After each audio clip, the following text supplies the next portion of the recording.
pakai hung lengin o nilopi hunsa gen thei chate leisi jana leisit kimna adala no o eden thanu machun nei o eden thanu ma chun nei poisin lungala kan pisa hoto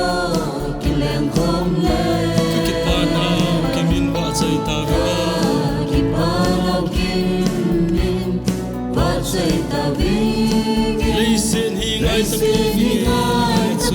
vinge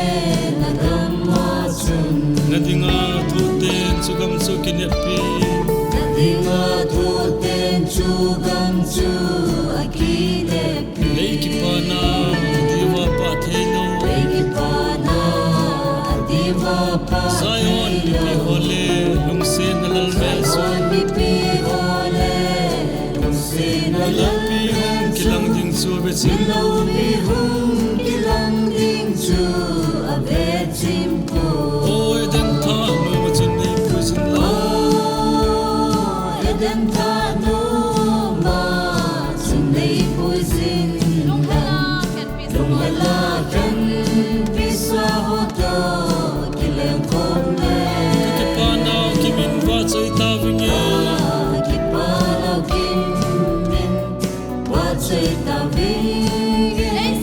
leisin hi ngai ta ko vinge na damma chun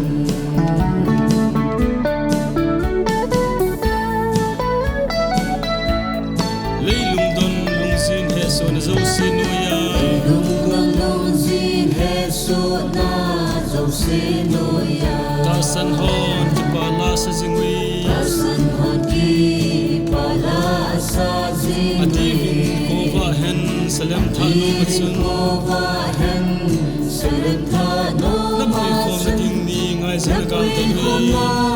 ni ngai zin agal do oi den tha no machun nei pusin la eden tha